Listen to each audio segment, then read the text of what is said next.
na biti moko eza na mwa likambo eza na nsima na yango. Qu'est-ce qui se passe? Papa za mwana balandi esengeli boyeba kolingisi mpona mwa bato oyo tozobenga bachef de guerre basali deja biloko moko oyo kutu moyindo soki toza na colonisation ya 6 siècle toza mpe na 6 siècle ya retard. Bariva même kosala baarme bactériologique na kati ya balaboratoire na bango oyo bakoki kopompe yango bandeko bokomani bino na bino. Mpona meilleure information na yo papa za mwana beta www.africom.com na bandeli site oyo www.africom.com otala mpwasa oyo mundele azali kolobela plan mpona Afrika oyo basala depuis longtemps avant peut-être yo koma chrétien. Limbisa ngai tere me kasi mfumuki mbango biso totelemeli oyo alamusi bana na bilembo ye mutu alobaka na 1951 mono feti mvutu kakunti ya tata ngele paka ngolo zampa il faut nazonga na mboka ya tata nakende kozwa bokasi ya sika pamba te makambo mboka oyo ekovivre wuta mokili esalema nanu esalema te. Mais na 4e génération avant tout retour na Mkwatulendo bana bilembo bakotelema na nguya na ngamfu mukimbango. Quand nous parlons toyebi ke toza soutenir na force moko ezali inembranable qui est kokili ye moko na nzela ya mfumu kimbango. Nazongi mpona kusala koloba likambo ya ba homme animal.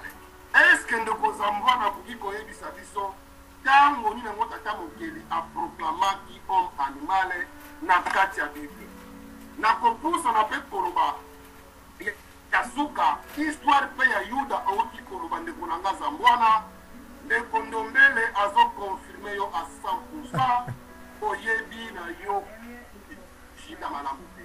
Me kasi ndeko Ndombele auti koloba biso bakombo nyonso zotanga eza ba émission on peut faire kaka jida qui était jida tokotalisa jida na Bible kaka oyo simbi toke nango mulaide na Bible kaka oyo simbi omona ke bilei soki ata balambi yango kitoko mais soki basanzeli yango ata kozalaki na petit apeti ekoki mayo ndeko nanga za mwana motuna mosusu eye na mboka na yo olobaki ete bazali kosala bolamuka bolongwa na mabe bozonga bravo. Mais moi je pense soki tokei mingi na visiolongo na vie oyo tozovivre normalement mutolu na yo bakunda yango na Kongo Nzambe eza na kati ya Kongo. Lelo oyo ndeko na nga za mwana il faut omeka limbisanga na moi il faut pardon eza important limbisanga moke na moi il faut nazo obligé de pardon. Mais esengeli toyeba lelo oyo christianisme o lelo bino kozobetela tolo papa za mwana donc bana Congo tokovivre ce qui se passe maintenant na kati ya Nigeria milimo wana nzambe ya bapaya ekoya kobunda maintenant epai na biso na Congo. Yeba yango lelo ndeko na nga za mwana Islam na Congo ebandi kozwa ampleur moko kosakana nango te. Islam na kati ya Congo yo tikaka ezalaki islamisé te ntango wana il y avait que des West Africains, des Maliens, des Sénégalais bazo pratiquer religion na bango. Mais lelo oyo Islam ebandi ko combattre christianisme na kati ya Congo. Voilà ma question de Konanga Zambwana. Islam na christianisme entre les deux religions on a tangelio jambiso kiboko pembeni. D'après yo quelle religion oyo ekoki kobikisa mokili to ekoki kobikisa Congo na bayingo pour enfin que bamboka na biso ya Congo ba Afrika na biso eyeba kotambola eyeba kotelema dans na posa ya spiritualité oyo ekoguide développement na biso. entre islam lelo ozozwa ampleur na kati na Congo ndeko na nga zambwana na christianisme oyo evanda kala oyo lelo tolobi ke fruit nango eza amer. Répondre na balandi religion nini tolanda oyo ekoki kobikisa loposo moyindo. Papa Ndombela ye na mboka na yo na pesio maloba mato.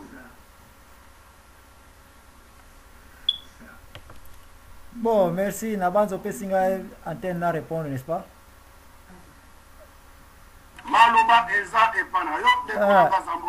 ko merci mingi. D'abord, ndenge boyebike lelo eza débat. Mais soki ezalaka mateya to soki bapaster mosusu bazalaka na kati oyo question suka outi kopose nga réponse elingi ezala nakoka mokuse eki ye yango mpe kaka ngai na kosala mpe bandeko nyonso bakolanda ngai bakabola yango na bachrétien nyonso ke un chrétien oyo aza kokonte ke religion ekobikisa ye chrétien wana d'abord aza na échec naza kuti kolobela na bamusulman te je parle d'abord de la christianité biso bachrétien parce que christianité euti na judaïsme nkolo yesu ayaki atiaki judaïsme na échec ye moko nkolo yesu asalaki mpe religion te mais ezali secte ekobotama na nsima ya nkombo ya krist ekomi christianisme na kati ya christianisme biso bachrétien ntina data lelo nous reconnaissons cela très bien que soki okendaka na église parce que religion ekobikisa yo oza na erreur importance ya religion ezali mpona kogarde baloi spirituelle selon religion mutu aponi oyo eza kopesa ye une certaine valeur selon ndenge aza kokanisela akomonela nzambe kiye biloko koya kokuta epai ya bakoko na biso ça n'existe même pas parce que bakoko bazalaki na spiritualité ya kocroire ke nzambe azali mais ils n'avaient aucune idée que un jour obakende kovanda na pembeni ya tata nzambe bakoko na biso bazalaki koyeba nzambe pour des raisons ka ya protection biloko lobi tokolobela yango na émission oyo toyokani tokosala lobi mais en attendant tia yango na mutu ke question opesinga nasali rege nango musulman bakoki kobikisa bato te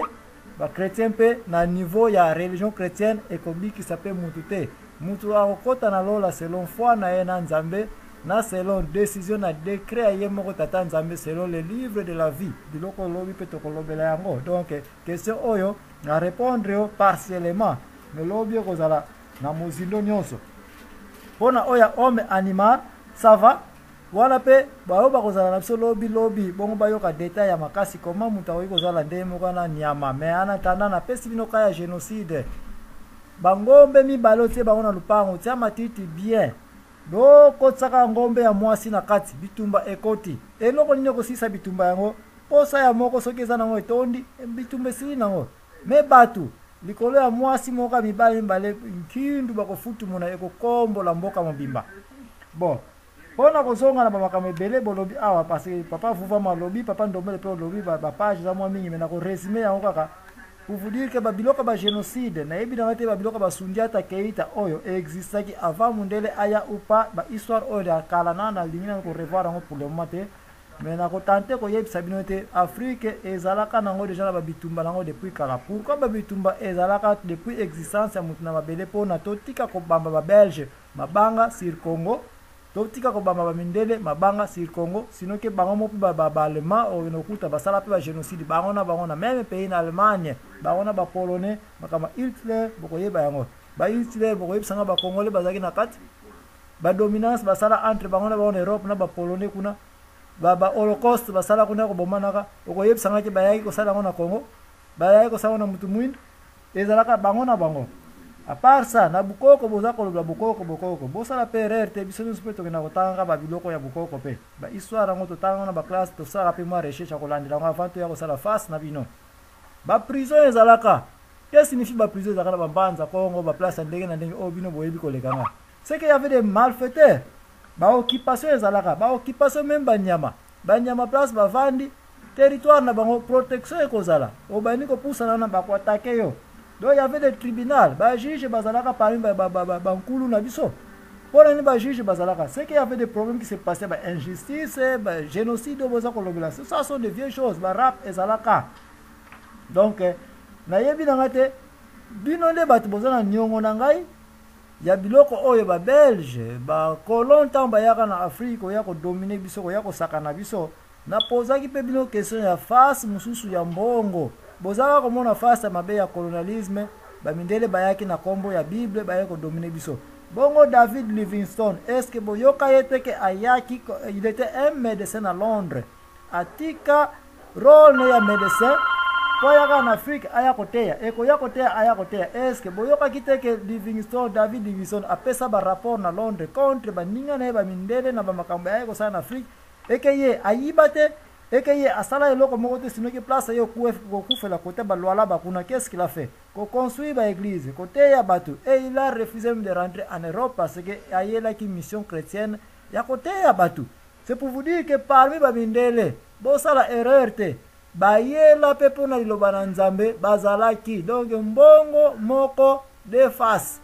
à côté ba Judas ezali face musupe à côté malamu ezali. Donc, vous ne pouvez pas me dire que chrétienté en Afrique est contribué. Chrétienté en Afrique est contribué et sali misala ya kitoko. Ya colonialisme ka ko dominer batute o kata bat mambo o kakate mais ya ko dire ça peut batu ba ko pe batu ya kitoko net ba école ba nini ba hôpitaux contribution na bango pe ezalaki. Donc, tant total ka mbongo ya colonialisme to e ba ete ezana de face ya kitoko ezali face à mabe pe ezali. À vous l'antenne. Matondo mingi na kanisi eyalona yo ngai penza elekite pourquoi parce que olobike kokota na lola ezali endimeli ya moko na moko mais je pense pour mutu andima il faut bayebisa ye mateya ayeba kolanda nzela ya tata mokeli. Tuna nangai etere maginemo lobi ke lobi okoya kolimbola yango malamu ko bravo nous sommes ouverts maboko eza kofungwa na poto cha mayele likolo ya mesa oete bande ko balamuka nde bande konde balamuka mene kona ngai zambwana eloko moko to likambo moko to sengeli to yeba na via moto ndeko nanga zambwana tozalaka mibale toza na homme intérieur na homme extérieur. Pourquoi ozolanda bandeko oyo baye koloba makambo oyo ezosala bino mwanko koso? Problème ezali esika oyo bandeko mingi misu na bango bazomona homme extérieur ezali koagir lokola azali na droit chemin mais homme intérieur na ye ezali na numéro ya pini ya mabe oyo eza nango na harmonie te na homme extérieur. Nakokusa na bandeko poko comprendre pourquoi biso ba oyo toye kotelema oya kolamusa bandeko. Omongi bisika bandeko mingi babungelaka yango. Ndeko na biso auti koloba ke ya solo David ayaki azalaki médecin ayaki koteya. Maintenant, les mêmes kaka ndeko na biso zambwana auti koloba set toloba teke